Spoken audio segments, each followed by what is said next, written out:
Възползвайте се от 10% отстъпка на абсолютно всички продукти на сайта на PenPeptide с код Георги10. Най-високо качествените 100% истински пептиди в България. Както обещах в предното видео, днес ще сравня Оземпик, активно вещество семаглутид, с тирзепатид. Казано накратко, тирзепатидът е по-добрият пептид от двата. При Оземпика нещо, което забелязах, е, че нивата ми на глад са доста по-нестабилни. Какво имам предвид? Не съм гладен и изведнъж огладнявам зверски. Няколко часа минават, абсолютно нищо не се е променило, не съм ял, не съм пил вода или нещо подобно и отново не съм гладен. Докато при тирзепатидът нивата на потискане на глада, т.е. нивата ти на апетит като цяло са ниски и са консистентно ниски. Няма такива флуктуации, изведнъж си много гладен, после не си гладен и затова, лично според мен, тирзепатидът е по-добрият пептид. Иначе от гледна точка на действие и на странични ефекти ги намирам за доста сходни. Имам предвид, че и при двата пептида нямах абсолютно никакви странични ефекти. И двата започнаха да действат по едно и също време след инжектиране, но просто действието на тирзепатидът беше по-продължително и нивата на глад стояха по-консистентни през цялото време. И то консистентно ниски. Също нещо важно, което установих, е, че Оземпика, т.е. семаглутида, милиграм за милиграм е по-силен от тирзепатида. При семаглутида или Оземпика дозата ми беше 2 мг и половина, а при тирзепатидът ми беше необходима доза от 7 мг и половина, за да постигне същото потискане на апетита, както от 2 мг и половина семаглутид. Така че за хората, които проявихте интерес и зададахте въпроси защо тирзепатидът не действа, трябва ли да е по-висока дозата? Ами според мен, ако искате еднакво потискане на апетита от двата пептида, трябва да уеднаквите дозите.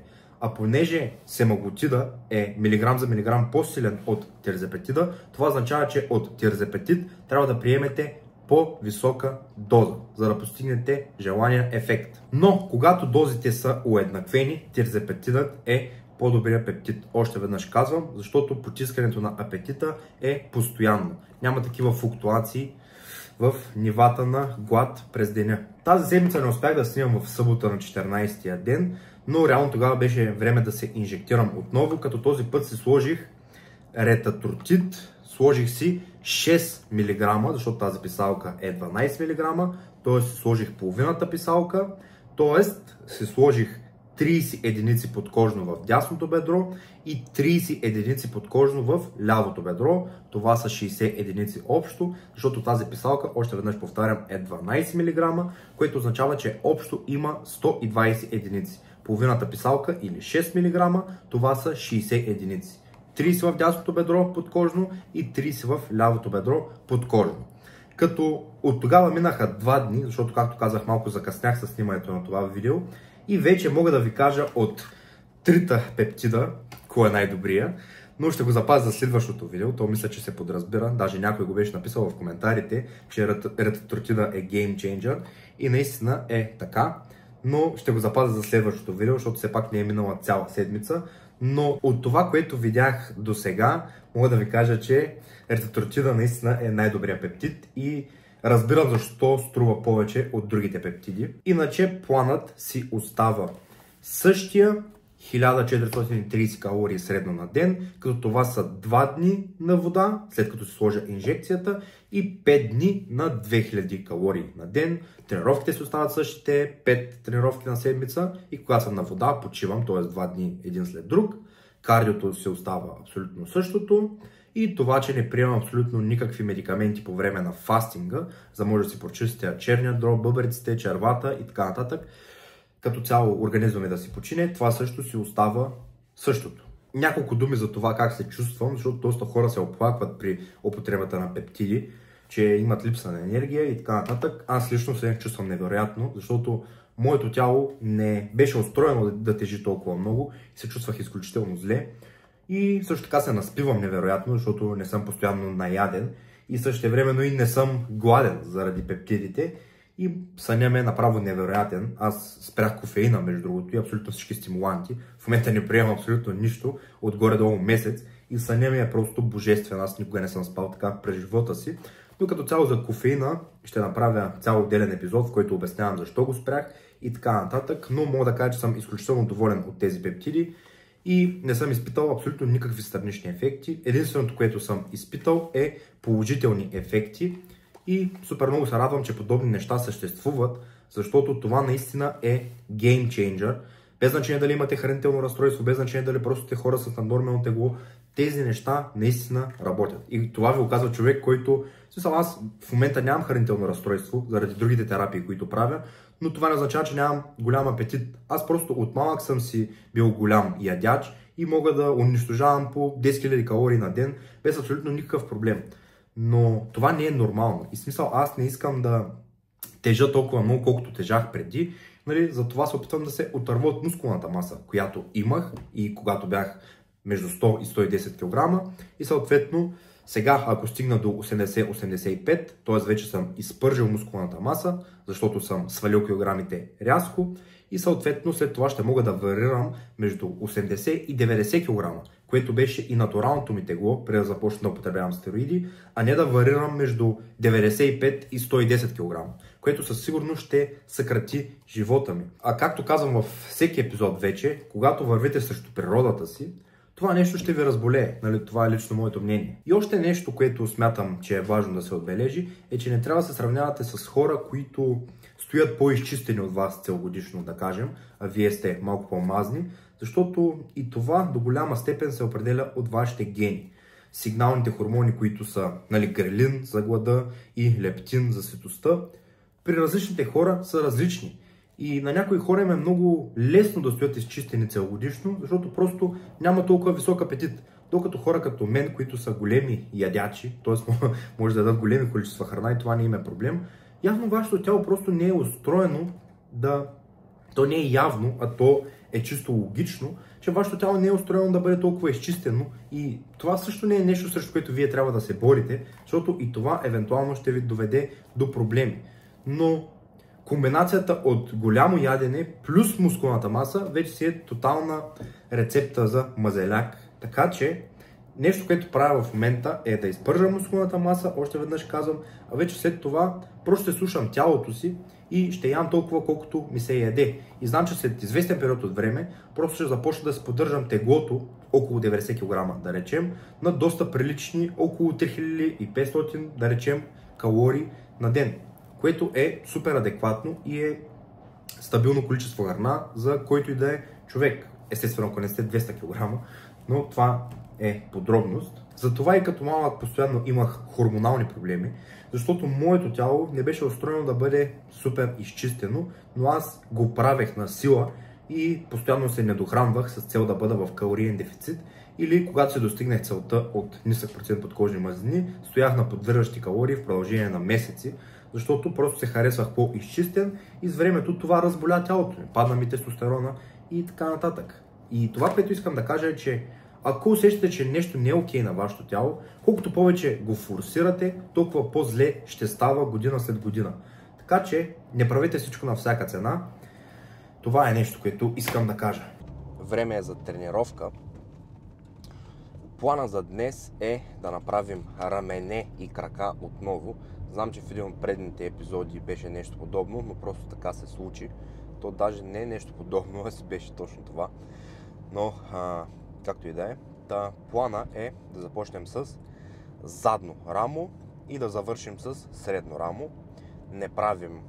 Аз не правя предно рамо, защото смятам, че е напълно излишно. Защо?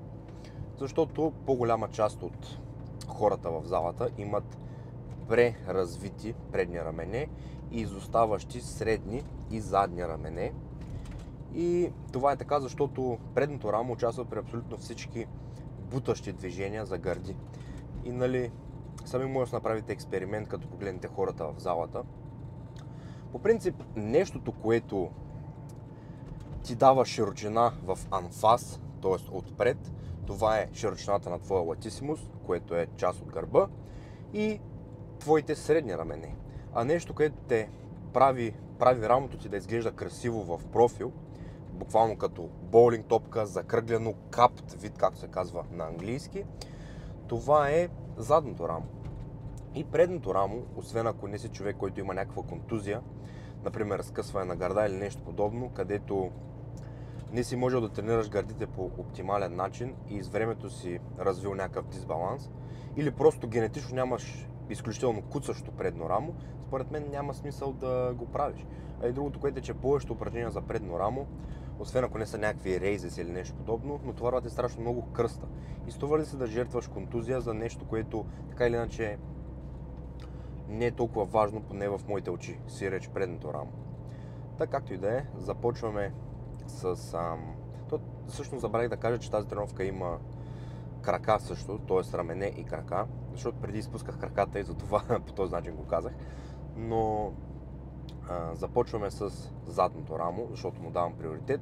Винаги нещата, колкото е по-свежа една мускулна група, си реч, когато започваш с нея и даваш повече приоритет, защото смятам, че задното рамо е една идея по-важно дори и от средното рамо. Започваме с задно рамо на пек дек машината, правим реверс флайсове. Като кофето на пек дека в моята зала е, че няма специална ръкохватка за задното рамо, защото в някои зали може да, както са самите пръчки, има две удължения, все едно дръжки на колело, където можеш да хванеш и да скубеш за задно рамо, но в моята зала това го няма и аз просто пак си го правя по същия начин, но на въображаеми дръжки се държа. Просто си слагам ръката върху самата пръчка, където няма такава ръкохватка и си скуба за задно рамо така, защото смятам, че не смятам, а просто така го усещам най-добре за моето тяло. Тук правя 4 работни серии, като всяка една от работните серии се прави с една и съща тежест. Ако правя някакви загряващи преди това, те не се броят. И след това преминаваме към следващото упражнение за задно рамо, което е и последното. И това е фейс пул с въже, изправен, като там просто трябва да има external rotation на рамото.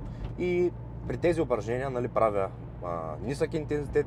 Интензитет означава процент на база 1 rep max и високи повторения, защото целя максимално напомпване и наистина се опитвам максимално много, те даже направо пръска, но максимално много да си усетя самия мускул, който искам да таргетирам. Докато при по-базовите движения това не ми е толкова цел. И конкретно за рамената съм забелязал, че поне при мен растат точно по този начин. Нисък интензитет, високи повторения, напомпване и mind-muscle connection, т.е. връзка мозък-мускул трябва да има и то много добра, за да може раменете да гръмнат. В случая целта ми не е прогрес, но пак се тренирам по същия начин, защото просто така ме кефи. Общо 8 работни серии за задно рамо, 4 серии на пек дека и 4 серии на въжето. И след това преминаваме към средно рамо, като средното рамо, реално каква му е функцията? Да дига ръката от тук до тук. И това дали ще го направиш с дъмбел, на кабел, на машина, няма значение. Лично аз започвам 4 работни серии, разтваряне с дъмбели в страни. Една и съща тежест отново, това важи за абсолютно всички мои тренировки, не само при раменете. Работната тежест е една и работните серии се правят с тази тежест, всичките. И вече съответно прилагам прогресивно претоварване, като или вдигам повторенията, или ако вече повторенията са станали много, просто повишавам тежестта и намалявам повторенията и започвам отново да катеря нагоре, да прилагам прогресивно претоварване. 4 работни серии разтваряне с дъмбели в страни и след това преминавам към същото упражнение, но на кабел. 4 работни серии разтваряне на кабел в страни, като там гледам самия кабел да идва малко по-отвисоко, за да може да има постоянно съпротивление върху рамото, защото ако идва максимално отдолу самия кабел, по-голямата част от движението усещам, че я държа на трапец, отколкото на рамо. И сякаш усещаш как самите фибри на рамото стоят постоянно разтегнати, когато идва малко по-отгоре. Пробвайте го и ще се убедите сами. В смисъл, това е нещо, което видях от Джеф Нипърт и е изключително готино упражнение, което наистина ми даде доста добри резултати на раменете, или по-конкретно на средното рамо. След това преминаваме към краката, като тук нищо кой знае какво, понеже, както знаете, аз или може би не знаете, сега ще го кажа, но моите крака са изключително добре развити генетично и аз затова и не ги тренирах известен период от време, почти година, защото нямам нужда. Но в момента, предвид огромния калориен дефицит, под който се подлагам, знаех, че ще ми отслабнат супер много и просто ще изглеждат смешно и затова ги върнах. Като мисля, че днес ми е 4-та тренировка подред или 5-та, не съм много сигурен, в която имам крака. И пак започнаха да ми заякват. Аз чак не мога повярвам, въпреки дефицита. Просто мускулната памет не е мит. И веднага като започнах да ги тренирам, започнаха да се развиват отново. Така че не знам това мое трениране на крака колко време още ще продължи, но за сега ги правя, като не правя абсолютно нищо особено. Правя 7 супер серии. 7 серии бедрена екстензия и 7 серии бедрена флексия. Това означава, че не правя клек или лек прес, или като цяло някакво базово бутащо упражнение за квадрицепс и също така не правя някаква вариация на тяга, защото тягата е за задно бедро, както повечето хора предполагам знаете, не е за гръб. В смисъл то гърба участва, но като цяло тягата е упражнение за задна верига, като конвенционалната тяга най-вече участват задното бедро, да, като вече второстепенни мускулни групи е гърба, не са гърба.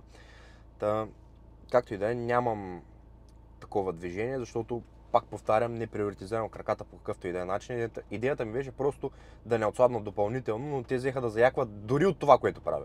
Затова аз съм на мнение, че гена е изключително важен за каквото и да става въпрос. В смисъл от гледна точка на културизъм. Как ще отговориш на препарати, ако използваш стероиди, как да тренираш, какви мускулни групи ще ти вървят. Има някои пичове, които имат огромни ръце, а пък дори не ги тренират. И смисъл това им е ген. И аз знам, че ако в момента започна да се натискам краката, ще станат огромни. Това не е защото правя нещо специално, по-специално от вас, че краката ми не са така, просто имам ген за това нещо. Обратното, ако нямате пък ген, колкото и да се блъскате, смисъл няма да станете Крис Бъмстед, да кажем. Това е просто реалността на нещата. Смисъл, аз не искам да го казвам да бъда негативен или нещо подобно, но такива са фактите и смисъл или се примиряваш с това нещо и въпреки това се стремиш да прогресираш и да се наблягаш на слабите части, или се отказваш, както правят повечето хора, като осъзнаят, че нищо не става. Но това е съвсем различна тема, като днес не се пара да правя корем, нито разтягане, нито прасец нямам в тази тренировка. Прасеца го правя в тренировка А и в тренировка Б, където са реално гърдите и гърба, а вече при ръцете, което беше вчера, и при раменете и краката, което е днес, не правя прасец. Като също така да добавя нещо за краката, не правя също така нещо специфично за адуктори и нищо специфично за глутеус. По принцип едно време, когато правих клек, глутеуса участваше доста и самия ми глутеус, самия ми задник беше доста по такъв вълъпшуес, как е на български, да, мисля, че ми сваща мисълта и беше доста по-закръглен, доста по-мускулен, доста по-твърд. А някак се сега, когато не тренирам самия глутеус и самия ми задник малко такъв спътъхна. Но това е нормално, аз все пак ми е оформен и доста изчистен, просто самото количество мускулна маса там е по-малко, защото не го тренирам, това е нещо нормално. Но съм сигурен, че ако започна да клякам отново и това нещо ще върне така, защото както краката, като цяло долната ми част предразположена към растеж, генетично, в смисъл голям задник и големи бутове, но пак малки пръсти. И пръстите за това никога не съм ги спирал, защото аз ги харесвам страшно много като мускулна маса, в смисъл като мускулна група, но не растяха. И съответно трябваше постоянно да ги тренирам и постоянно да прилагам различни методи, докато не тръгнат. И наистина ми тръгнаха и сега в момента са ми колкото бицепсите, което е идеално съотношение, в смисъл над 40 см, което е доста добре и в смисъл вече мога да кажа, че от слаба мускулна група ги натренирах да ми станат не силна, но прилична мускулна група. За моето тяло конкретно силна мускулна група бяха краката, но аз правя да ги тренирам, гърба и раменете. Но пък гърдите са ми добре оформени, но пък са слаби, ръцете са ми слаби и така нататък. И правя каквото мога да приоритизирам тези мускулни групи, за да може да се балансирам физиката доколкото е възможно. И не защото искам да качвам мускулна маса в момента, даже точно обратното е целта, но искам да бъда съразмерен. В смисъл, ако утре сложа газарските дънки, например, да не ми се налага в смисъл да не изглеждам супер смешно, защото имам много слаби крака. И т.е. отдалече като се задавам, да се вижда, че нагоре съм як, а пък надолу съм клечав. Нали, за това като цяло върнах краката, иначе не ще ми пука за това нещо, даже изобщо. Колко мускулна маса имам и така нататък, даже искам да я загубя. Но ще ви кажа и още нещо интересно, което забелязвам. Нали, преди, когато взимах стероиди, аз съм го казал много пъти, че не спя, в смисъл, че съня ми е кофти. Първо стимулантите, второ стероидите. И сега, както казах и в първата част на това видео, нали, спрял съм абсолютно всички стимуланти, не съм пил дори кофеин от един месец, каквато и да е доза, в смисъл, не съм пил никакъв кофеин, нали, очевидно не взимам никакви стероиди и така нататък. И съня ми е просто божествен, аз това го казах и от тебе. И някак си, когато сега осъзнавам реално колко е важен съня, защото когато се наспивам толкова добре, абсолютно всяка вечер, без изключение, виждам, че на тялото ми е по-трудно да загубя мускулната маса. Нали, това е нещо, което, нали, хората казват, ако искаш да покачиш мускулна маса, нали, съня е изключително важен, възстановяването. И също важи, когато си в калориен дефицит и искаш да запазиш максимално много мускулна маса, пак трябва съня да ти е много, много добре. И реално осъзнавам, че това нещо има супер голямо значение, защото не свалям килограми така, както очаквах, че ще свалям. И по-конкретно не свалям мускулна маса. Мисля, аз в момента съм супер изчистен, но мускулната маса сякаш се стои. Първо, защото, нали, закона на привличането. Реално аз сега се опитвам да отблъсна мускулната маса от себе си и тя стои на мен, сеш се. В смисъл, не иска да се маха. И другото е, че съня ми е супер и приемам някакво количество протеин, което явно е достатъчно, че да ми запази мускулната маса. Но в смисъл, изчиствам се супер много и супер бързо, обаче мускулите ми все още стоят. Да, нали, много са сплескани и са загладени заради огромния дефицит, но аз си познавам изключително добре тялото и знам, че ако сега в момента направя 2-3 зареждащи дни, буквално мускулите ми ще напръщат и все едно няма да съм бил на диета тези 2 седмици, даже малко над 2 седмици. Така че да знаете за хората, които не се опитвате да правите това нещо, е, че съня е изключително важен. Нали, аз преди много пренебрегвах и си викам, сега какво, той съня, не знам си какво, но е изключително важен. В смисъл, аз не знае какво е качествен сън до буквално преди няколко седмици. Аз съм на 21 години, в смисъл, представете си, че аз никога през живота си не съм спал окей. Навероятно съм спал като малък, защото тогава не съм приемал стимуланти и така нататък. Но да,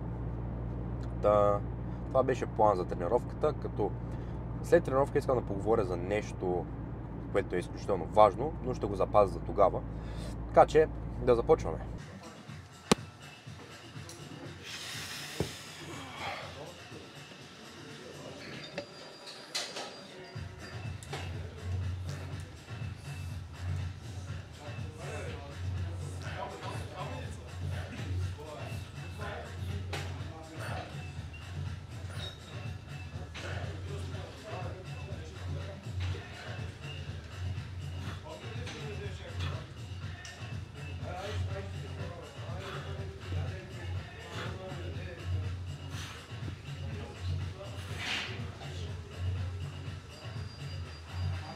Yep.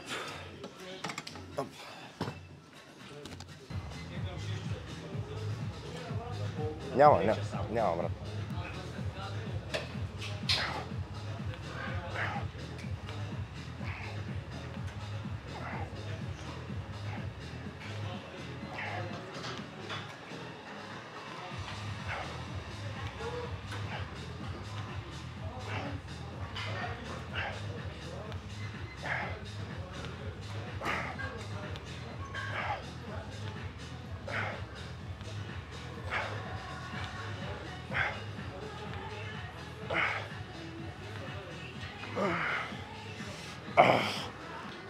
Yep.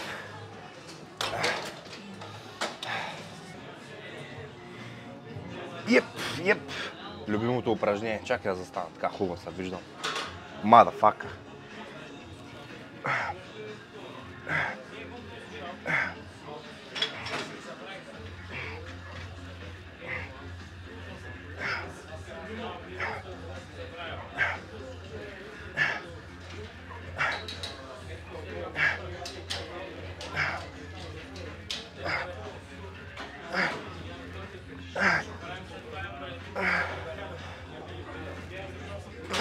Еп.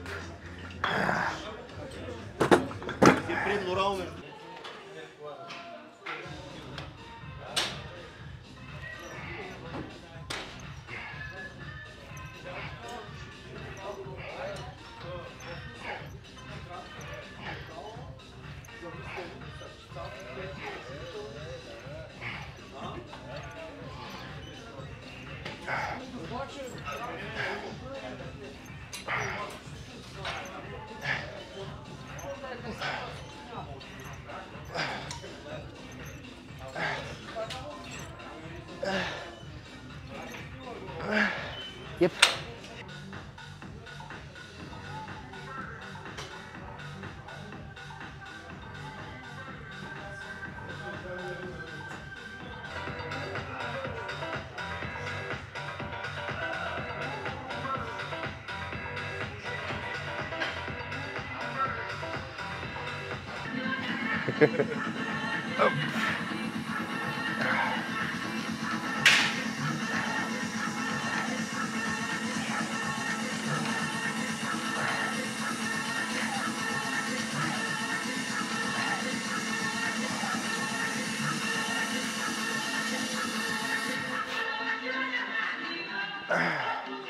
Yep.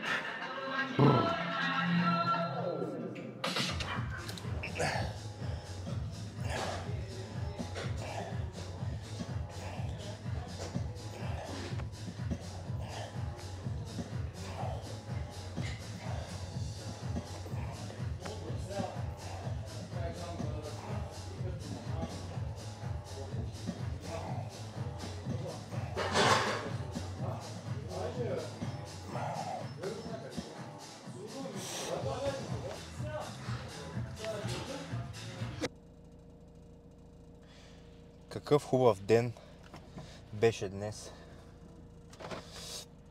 Трябва да се научите да оценявате малките неща в живота, защото те са нещата, които наистина носят щастие. Хубав, слънчев, готин ден. Въпреки че вече не е слънчево, но това е нормално. И каква беше традицията? Motherfucker! Това беше нещо, което винаги казвах, когато бях супер комплексиран гъс. Не знам дали обръщате внимание на начина, по който ми изглежда кожата, защото мен тези неща ми правят впечатление, защото съм човек, който е бил там и съм обръщал страшно голямо внимание на външния си вид. И всички тези неща ми правят впечатление, цвета на кожата. Говоря в случая при мъжете, раменете, мускулите, брадата, косата, примерно ногтите, лекове, ногтите, всякакви такива неща, които са свързани с външния вид и като цяло, които съм правил аз заради комплексите, които съм имал. Съответно и при жените тези неща обръщам страшно голямо внимание, защото пък съм имал вкус за жени, които са съответно на по-високо ниво и по-комплексирани и така нататък. Ногти, джуки, коса, дрехи, всякакви неща, свързани с външния вид като цяло. И сега ми прави впечатление. Казвам го по този начин, защото преди, когато не съм разбирал от тези неща и не съм обръщал внимание, не съм търсил това нещо от другите хора. Например, колко им е черна кожата, дали потенциално ходят на солариум или така нататък, защото не съм разбирал от това. Но сега, когато вече имам очите за това нещо, си гледам и собствената кожа, гледам и кожите на другите хора, но гледам да избягвам да го правя, защото не искам да се връщам към тези комплекси, които съм имал. Но както всички, предполагам, които ме следите от повече време, знаете, аз използвах меланотан. Това е пептид. Отново, между другото, втората партида, която използвах, беше закупена от Пентпептайд, като на Пентпептайд, на Пентпептайд меланотана беше супер. Та може да си го поръчате отново с код Георги 10, но отклонявам се от темата. Това е пептид, който подпомага почерняването на вашата кожа. Тоест с по-малко излъчване на ултравиолетови вредни лъчи постигате повече тен. И като цяло може да станете доста по-черни, когато го използвате. И аз съм го ползвал естествено, защото бях силно комплексиран. И също така, презумцията на този пептид е, че предпазва вашата кожа. Защото ставаш по-черен с по-малко излъчване на ултравиолетови лъчи сиреч, шансът ти от развитие на рак на кожата, например, е доста по-малък. И също така, когато се печеш, нали, този пептид стимулира производството на този хормон, който е отговорен за това тялото ти да отделя повече меланин. А в случая, колкото повече меланин имаш, толкова по-черна ти е кожата.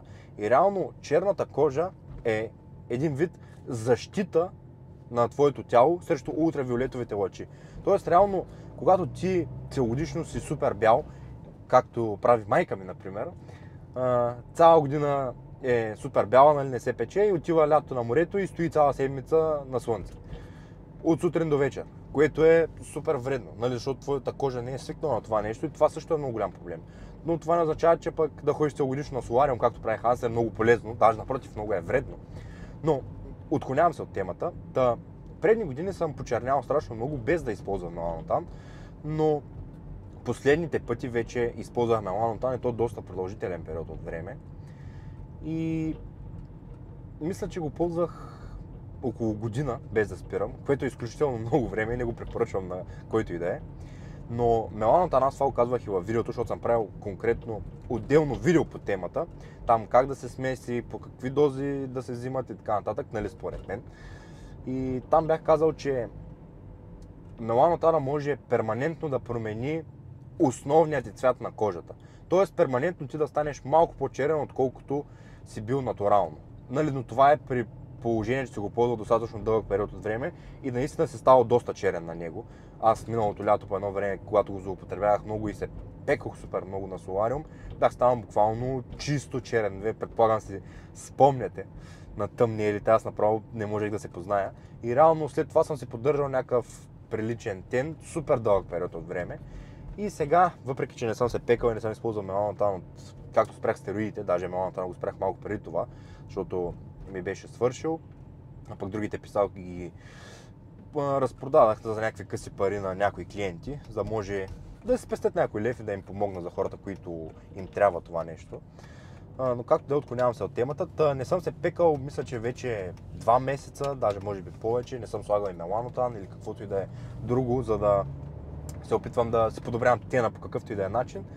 Но кожата ми се стои черна. В смисъл, не е толкова черна, колкото беше когато ползвах меланотан редовно и ходих на солариум, но предполагам, че от сега нататък това ще ми бъде базовият цвят на кожата, който ми е в момента, защото все пак сме зима и не съм се пекал, почти не съм излизал на слънце, даже изобщо не съм излизал никъде на слънце, не съм се пекал където и да е, не съм ходил на почивки, където... Ходил съм на почивки, но не съм се пекал, така да ви го кажа. И това реално ще бъде най-белият цвят на кожата ми, което до някъде е добре, защото супер много време съм се тровил и реално сега ще имам някакъв базов тен. И другото, което е, че когато съм почернял толкова много преди, сега, да кажем, когато лято отида на морето, ще почернявам доста с малко излъчване на слънце. И не, че искам да съм черен или нещо подобно, но това е някакъв плюс. Защото всички знаете хората, които имат супер бяла кожа, как изглеждат направо като болни. Нали? Това не е нещо, което аз искам. И ми прави кеф, че реално всичкото това вредение, което съм си причинявал, толкова съм се вредил на кожата, има някакъв перманентен ефект. Тоест, че ще си бъда винаги малко по-черен, отколкото съм бил като натурален. Защото аз, в принцип, естественият ми цвят на кожата беше супер бял. Нали, но пък, все пак имайте предвид, че това е прясно. Може би след години, когато кожата ми премине доста такива цикли, нали, се е сменяла доста пъти, защото аз постоянно се обезкосмявам. Нали, това все пак премахва известна част от горния слой. Нали, може би с годините отново ще ми избелее, но не мисля, че ще избелее чак толкова, колкото ми беше като бях натурален. Нали, това е нещо, което сега ми направи впечатление, докато гледах тези кадри, че все още имам тен. Нали, аз се гледам спрямо другите хора в залата, които са, нали, обикновени нормални хора, които не са се пекли, не са слагали меланотан толкова продължителен период от време, че са супер бели в сравнение с мен. И това е нещо интересно. Аз като цяло тогава, когато го споделях като информация, само го бях чел от проучвания, от Дерек, нали, съм гледал клипове, но сега вече го изпитвам в първо лице, че наистина меланотанът може перманентно да промени цвета на кожата ти.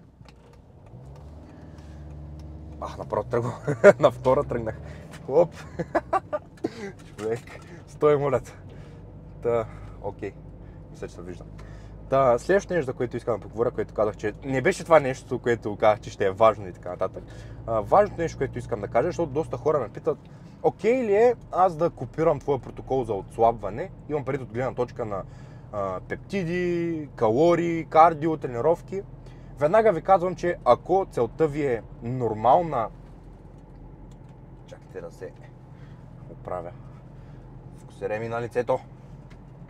Толкова съм грозен. Как ти да е? Ако целта ви е да горите мазнини и да запазите колко се може повече мускулна маса и да не си натоварвате тялото, да не го подлагате под излишен стрес, да си вдигате кортизола и така нататък, най-доброто нещо, което може да направите, казал съм го преди, но ще го кажа отново, е да сваляте плавно. Като как определяте темпото, с което трябва да сваляте? Първото нещо, което е хубаво да направите, което правят всички мои клиенти, защото аз съм го направил в самите спредшитове, където си въвеждаме всяка сутрин теглото на гладно след тоалетна. Нещо, което трябва да направите е да си въвеждате теглото сутрин, веднага след ставане, след тоалетна. Преди да сте яли някаква храна или преди да сте консумирали каквито и да е течности. Просто нещо, което правя аз, ставам, пикая и се тегля. Вече всичко друго следва след това. Дали ще е пиене на вода, пиене на хапчета, ядене, каквото и да е. Теглиш се всяка сутрин на гладно след тоалетна и в края на седмицата събираш всички тези стойности и ги делиш на 7. Тоест взимаш средното тегло за седмицата. И сравняваш това средно тегло, единствено и само него, с това следващата седмица. И последваща, и последваща. Тоест нещо, което правя аз, е, че гледам теглото на моите клиенти как върви средно седмица за седмица. И добър темп за сваляне, колкото повече мазнини имаш да сваляш, като цяло килограми, толкова по-рязко можеш да си позволиш да сваляш. Но като цяло, ако вие сте човек, който има да сваля между 5 и 10 кг, което е едно нормално количество подкожни мазнини, което имат да свалят повечето хора, които искат да се изчистят, добро темпо за сваляне на седмица е около 500 грама на седмица. Половин килограм, между половин килограм и 1 килограм на седмица. Като колкото сте по-изчистени, колкото по-малко килограми имате да сваляте, толкова може да се приближавате към 0,5, да го наречем между 0,3 и 0,6 кг на седмица, а колкото повече килограми имате за сваляне, съответно може да отивате по-към 1 кг. Естествено, ако имате 50 кг за сваляне, може да сваляте доста агресивно в началото, защото имате доста подкожни мазнини и ако имате да сваляте 50 кг или 20 или 30, ако сваляте по половин килограм на седмица, ще ви отнеме страшно много време. Това с времето ще ви забави метаболизма, поддържащите ви калории ще паднат, ще започнете да се стресирате организма, което не е окей. И ще ви трябват повече почивки от диетата. Какво правя аз с моите клиенти, когато започваме fat loss, т.е. сваляне на килограми с оптимално темпо? Нещо, което правя е, че се опитвам да намеря тяхните поддържащи калории, което се случва по абсолютно същия начин. В смисъл, следиш средното тегло за седмицата и гледаш. Ако покачваш килограми, това означава, че си в калориен излишък. Тоест ядеш повече от поддържащите калории. Намаляваме малко и следим отново. Ако на тези калории, които намаля, да кажем намалявам с 200-300, виждам, че той започва да се поддържа теглото, т.е. теглото, средното тегло от седмица за седмица остава непроменено, това са поддържащите калории. А ако започне да сваля килограми, това означава, че е в калориен дефицит. Тоест, вдигам с 200-300 калориите и така докато напасна тези калории, на които средното тегло от седмица за седмица остава непроменено. Това са поддържащите калории. И следващото нещо, което правя, когато реша, че искам да вкарам някой клиент в дефицит или искам да вкарам себе си в дефицит по оптималния начин, по който би трябвало да се прави, е, че режа 300 калории. По принцип, ако направите сметка, чисто математическа сметка, ако искам да свалям по 500 грама мазнини на седмица, половин килограм, т.е. 1 кг мазнини има 7700 калории. Т.е. това означава, че аз приблизително трябва да имам не около, а 500 калории дефицит на ден. Но лично според мен като за начало това е прекалено голям дефицит. И нещо, което правя аз е, че слагам клиентите си на около 300 калории дефицит. Давам пример. Ти поддържаш теглото си на 3000 калории. Започваме fat loss, т.е. процес на изчистване на подкожните мазнини, на 2700 калории. Като обикновено нещо, което правя е, че умножавам 2700 по 7. Тоест това са калориите, които трябва да приемам за седмицата, за да бъда в дефицит от 300 калории на ден. И нещо, което правя е, че размествам така калориите, че оставям около 300 калории повече в тренировъчните дни и 300 по-малко в дните, в които клиентите ми почиват. Защото презумпцията е такава, че когато ти не тренираш, т.е. цял ден лежиш у вас на дивана, няма смисъл да приемаш толкова много калории като цяло въглехидрати. И когато стимулираш мускулно-протеинов синтез в дните, в които тренираш и така нататък, и съответно ти трябва повече възстановяване, да запазиш повече мускулна маса в контекст на калориен дефицит, ям под горе-долу 300 калории повече, защото мога да се възползвам от тези калории в дните, в които тренирам. Но, реално, когато съберем отново тези числа, трябва калориите за седмицата, тези 2700 на ден, които бяха, да бъдат същите. Тоест, ако правя 5 тренировъчни дни по 3000 калории, трябва да ям значително по-малко калории в двата нетренировъчни дни, за да може калориите на края на седмицата да бъдат същите. Това според мен е най-добрият подход, който съм виждал да работи вече безброй много пъти, защото като цяло то всичко е една игра на числа. Така, какво се случва, когато спрем да сваляме килограми, защото този момент рано или късно винаги идва. Нещо, което правя е, че да кажем, даден клиент сваля на тези калории 3 седмици. Давам просто пример. Докато кантара не спре, за една цяла седмица не съм видял дори 100 грама да спаднат надолу, тогава вече режа калориите наново, но не този път не с 300, а с нови 100 калории. И така постепенно, това е един от инструментите, които използвам. Или режа 100 калории, или добавям по 5 минути кардио. Или правя комбинация от двете неща. Тоест, вдигам малко кардиото и намалявам калориите, да кажем, с 50. И постепенно, нещо, което правя, е, че лишавам тялото от енергоприем и увеличавам енергоразхода.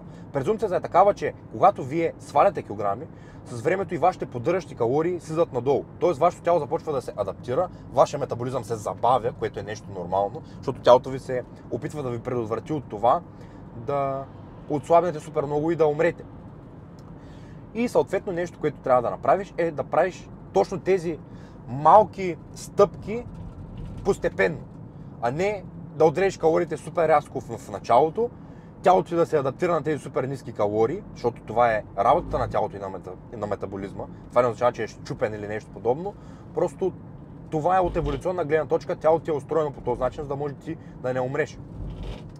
И така постепенно, когато намалявам калориите с по 100, когато стигна за 100 от една цяла седмица и повишавам кардиото, например започнал съм от 20 минути, вече стигна до 30, 40, 50, 1 час без значение, или пък започна да го разделям на 2 сесии, добавя още една и така нататък.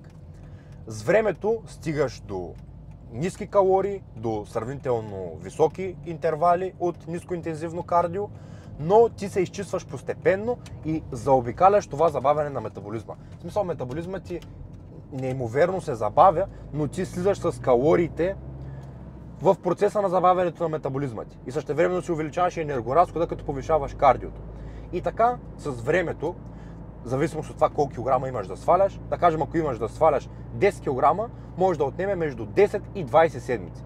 Това е прилично темпо, с което ще се запазил максимално много мускулна маса, няма да си изтормозил тялото и същевременно ще си постигнал супер форма. Защото, както виждате, аз в момента съм супер сплескан и смачкан, защото дефицитът е много голям. Докато когато дефицитът ти е минимален, и сплескването ще бъде минимално. Да, ти пак ще си в дефицит, пак ще си сравнително сплескан, но ще бъдеш доста по-фул, доста по-пълен, отколкото мен в момента на там не знам си колко хиляди калории дефицит на ден.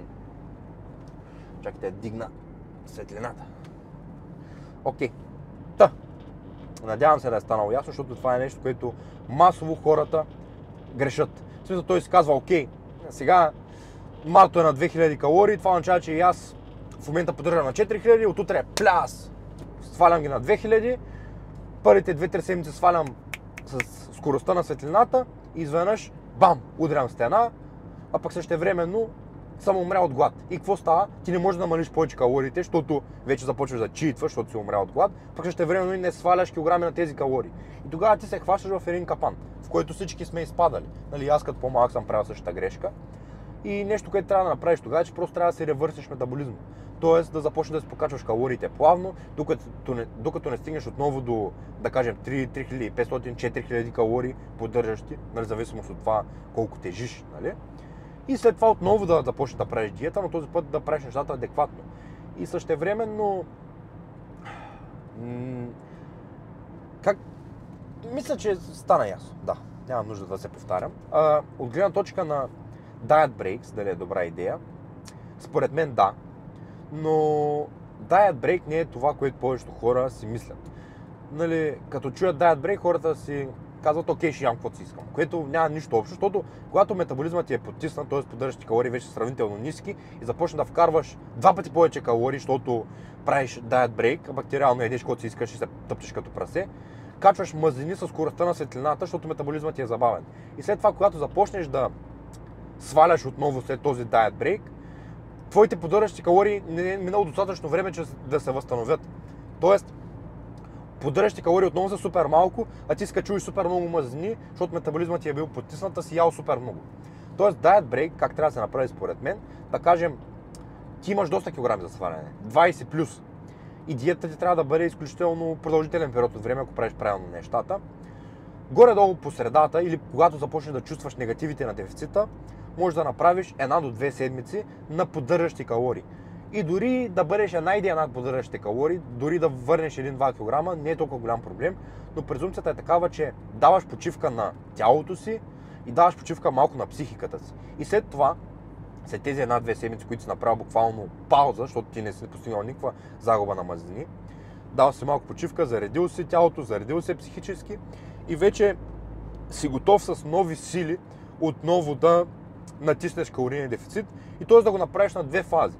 Даже хората, които имат 30, 40, 50 кг за сваляне, може да го направят това в рамките на 2 години, да кажем. Аз имам един такъв, даже доста примери имам от клиенти, които съм им правил фат лоса на 2 фази. Първо сваляме, давам ви един пример, защото той ми е и близък приятел. Започнахме на 105 кг, ако не се лъжа, и свалихме до 80. Тоест това са 25 кг, които сме свалили. И реално той, за да бъде изцепен, трябва да свали още 10. Но аз виждах, че просто вече калориите бяха супер ниски, той беше супер гладен. Просто виждах, че той не може да свали повече килограми в момента, защото няма да може да издържи на съответните калории. Нещо, което направихме, е, че цяла зима поддържахме 85 кг. Тоест нещо, което аз го накарах да направи, нещо, което аз направих за него, е, че го сложих на поддържащи калории и той реално, нали, зимни празници, Коледа, Нова година, там през известни периоди време хапва малко повече, беше качил даже не до 85, ами 83-4 кг. Тоест той качи 3-4 кг и поддържаше тези 83-4 горе-долу половин година. Като през цялото това време, нали, тялото му свикна с тези килограми, той се чувстваше много по-добре, имаше енергия, научи се, нали, как да се храни като цяло, придоби по-добри хранителни навици, научи се как да се храни с по-високо обемни храни, които са по-бедни на калории и така нататък. И сега, реално, вече за второто лято, т.е. за тази година, натискаме отново след тези 6 месеца, в които сме поддържали, в които тялото му свикна. И сега имаме да свалим, да кажем, 13-14 кг, 10 кг по-малко, отколкото сваляхме миналата година, но вече с нови сили. Докато ако това нещо трябваше да се случи миналата година, той нямаше да издържи. А дори да беше издържал, в смисъл след това ще да направи брутално йо-йо, защото той ще да е свалил 35 кг за 3, 4, 5, 6 месеца или там, не знам с колко време беше вече, и аз забравих, но това не е толкова важно. Та нещо, което искам да кажа е, че когато имаш страшно много килограми за сваляне, това също е много добър подход. В смисъл, правиш fat loss, без значение дали правиш diet breaks, т.е. почивки от диета по 1-2 седмици на поддържащи калории, правиш този fat loss, който е 4-5 месеца и след това още толкова период от време, следващите 4-5 месеца се опитваш да поддържаш това тегло. Нали, нормално е да качиш 2-3-4 кг през този период, в който поддържаш, нали, то технически това не е поддържане, но това, че си бил 4-5 месеца на диета, със сигурност се е отразило. Нали, твоето тяло не е свикнало на тези килограми и така нататък. Така че това е нормално при тази поддържаща фаза от няколко месеца да качиш няколко килограма. И след това вече с нови сили, половин година по-късно, или там колкото време е минало, да натиснеш отново да свалиш остатъка от килограмите, които имаш. Нали, това е много по-логично и сега някой ще каже, да бе, това означава, че да си видя пресата, трябва сега да започна работа с тебе и чак след 2 години ще имам преса. Да, но така е много по-устойчиво, защото ми е най-лесно да сложа човека на вече не сваля на 1700 калории, да го сложа на 1500 калории, нали, средно на ден и да го убивам от кардио и така нататък. И той наистина ще свали килограмите, но на каква цена?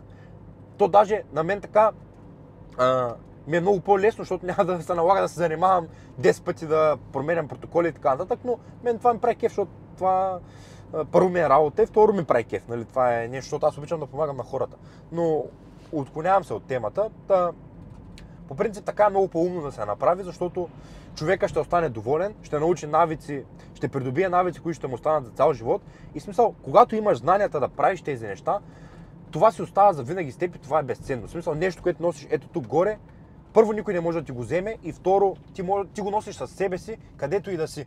Например, аз сега мога да отида на другия край на света, пак знам как да тренирам, пак знам как да се храня, пак знам абсолютно всичко. И смисъл, презумпцията ми с всички тези неща, които съм правил през годините с моите клиенти, е да ги науча да нямат нужда от никого. Тоест те, утре други ден, когато не работят с мен, вече да нямат нужда да работят с който и да е, защото вече ще знаят какво да правят. И нали, да минеш през един хубав кът, когато си имал 30-40 кг за сваляне, да видиш, че може да се прави на фази, може да взимаш почивки и не е задължително да бъде супер мъчително и трудно, просто отнема време. И да го направиш по-бавно е много по-добре, защото е по-устойчиво. Колкото е по-бавно, толкова е по-устойчиво. Съответно за хора, които нали, не са имали проблем с наднормално тегло, ми са искали да качват килограми, нали, да ги прекараш през един плавен lean bulk, то даже не е lean bulk, ами по-скоро би го казал main gain, би го нарекал main gain, т.е. да дадеш един адекватен процент подкожни мазнини целогодишно и да ядеш достатъчно протеин, около поддържащи калории и постепенно да прилагаш прогресивно претоварване и да заякваш на основните упражнения, като цяло на всички упражнения. Да прилагаш прогресивно претоварване и с времето да заякнеш, нали? Да качиш мускулна маса и вече когато решиш, ти имаш да кажем 3-4 кг за сваляне, което е една диета от 3-4 седмици. Малко по-агресивна, по 1 кг на седмица, напълно постижимо. И вече когато ти целогодишно стоиш изчистен, е много нали, сравнително изчистен говорим, е много по-лесно да се изчистваш много. Защото диетите, които трябва да правиш, ще бъдат много кратки. Докато най-трудно им е да изчистват хора, които се изпускат супер много. Тоест те имат супер много килограми за сваляне, напъват се на макс да може да ги свалят и след това им е много трудно да ги задържат, защото са умирали от глад. Тоест затова и професионалните културисти на много високо ниво, които са, целогодишно ще бъдат изчистени, защото после диетата им е сравнително лесна. Аз не казвам, че ти винаги когато си много изчистен ще е гадно, но много по-гадно ще бъде, ако трябва да правиш 25 седмици диета, плюс това трудното, което е накрая последните 4-5 седмици. Докато ако ти трябва да сваляш само 4-5 седмици, защото целогодишно стоиш изчистен, ще бъде много по-лесно, защото ти като цяло вече имаш доста по-добър метаболизъм, имаш повече мускулна маса, имаш по-високи поддържащи калории и ти почти няма да ти трябва да се недохранваш. Така че колкото по-нисък процент подкожни мазнини имате, е толкова по-добре. Естествено, сега не казвам, че трябва да бъдеш 6% подкожни мазнини целогодишно, нали? Използвайте логиката си и критичното си мислене, но имам предвид, че ако целогодишно стоиш на около 12% подкожни мазнини, да кажем между 12 и 15 и искаш да станеш, да кажем си на 12, искаш да станеш на 8, това са 4% подкожни мазнини, които трябва да свалиш, горе-долу около 4 кг, да кажем тегло, което го постигаш за 4 седмици без абсолютно никакъв проблем. 4 седмици на 2000 калории, давам просто пример, нали? Което много по-лесно да постигнеш, отколкото ако трябва да правиш 25, 6, 30 седмици диета, да правиш диет брейк по време на тази диета, след това да почиваш половин година, след това отново да натискаш и така нататък. Така че не случайно това да бъдеш изчистен си има своите ползи. Да, трудно е, да, повечето хора нали, не са устроени да стоят изчистени целогодишно, но ако може да го правите, това е по-добре за вас. Сега естествено, ако имате страшно високи нива на глад и така нататък, може би около 15-20 да поддържате също е окей, но имайте предвид, че ако някой път решите да се изчистите, защото ви е проблем начинът, по който изглеждате, ще трябва да стоите на диета по-дълго време и най-вероятно няма да може да запазите този нисък процент подкожни мазнини, защото тялото ви постоянно ще си търси храната. И това е нещо нормално. И колкото по-мазни сте били по-продължителен период от време от вашия живот, толкова по-трудно ще ви бъде да се поддържате изчистени. И за хората, които са били клечеви от малки и никога не са качвали килограми и винаги са имали проблем с това да ядат достатъчно, на тях пък ще им бъде трудно да качват килограми. Нали, за всеки е трудно, просто нали, за хората, които им е сравнително лесно и да качват и да свалят, обикновено това са 1 на милион и са точно хората, които са на Олимпия. Нали, не казвам, че за тях не е трудно да правят основен период или не е трудно да влезат в подготовка и да се изчистят до 4% подкожни мазнини, но могат да влизат и в двете крайности и да лавират с това, което правят, защото имат генетичната предразположеност за това. Докато ако вие цял живот сте бил дебел и се опитваш постоянно да стоиш изчистен, а пък при положение, че цялото ти е свикнал с този висок процент подкожни мазнини, ще ти бъде, да не кажам невъзможно, но почти невъзможно. А пък ако реално се получи, просто не е било толкова зле, колкото си мислил ти. В смисъл, не си бил толкова дебел, колкото си мислил. И обратно, за хората, по които им е трудно да качват, съответно, по аналогичен начин, просто в обратната посока. Примерно, качат някакви килограми, напълят се супер много с храната, ядат и изведнъж разболее се за 3 дена и свали 5-6 кила. И сега трябва да ги качва отново 5-6 месеца, защото той човека просто няма апетити, стои над купата, нали, имал съм и такива клиенти, имал съм и такива приятели. В 12 часа вечерта ми праща снимка такъв как е надвесен над купата за яденето такъв и пълни бузите, преглъща с някакъв сок, само и сам да може да вкара калориите и да сутринта направо става такъв и като знае, че го чака ядене, нали, направо му идва да повърне. Аз никога не съм имал такова нещо, никога не съм го разбирал, но има и такива хора. И смисъл, това е абсолютно същата ситуация, обаче обърната на 180 градуса. И смисъл, за всички е трудно. Това е нещо, което искам да кажа, така че ако е достатъчно важно за вас, винаги ще намерите начин да го направите. Но пък ако, като мен, вече не сте комплексирани за външния си вид, няма да ви пука дали сте 8% подкожни мазнини или сте 15% подкожни мазнини. И това е нещо, което трябва да разберете, че аз преди съм си мислил, че сега, като съм изчистен, путките ще ми са кефят, не знам си какво, нищо такова. В смисъл, най-вероятно има жени, които ще кефят на някой изчистен пич, но повечето жени, най-важното нещо за тях е държанието като цяло на мъжа.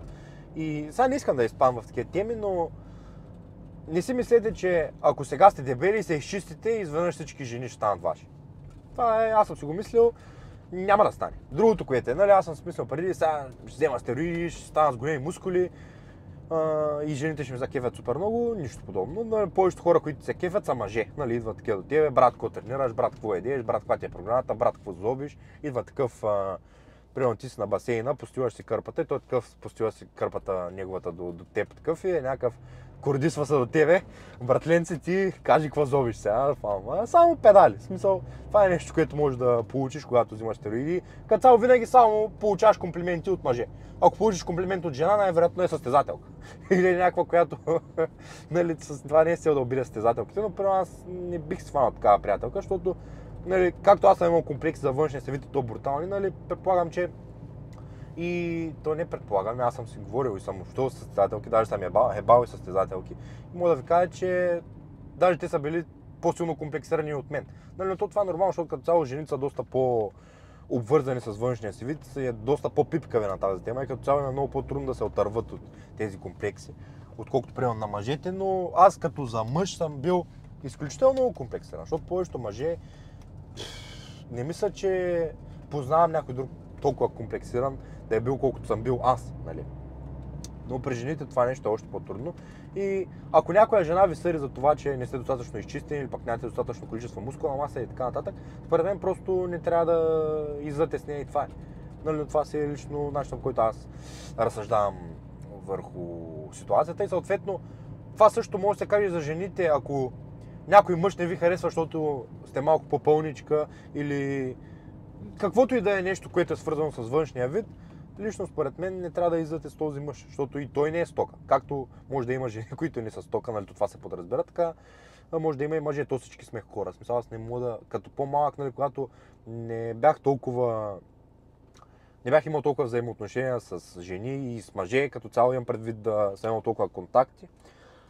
Смятах жените за някакви свещени, митически същества, които трябва да бъдат боготворени и че трябва да...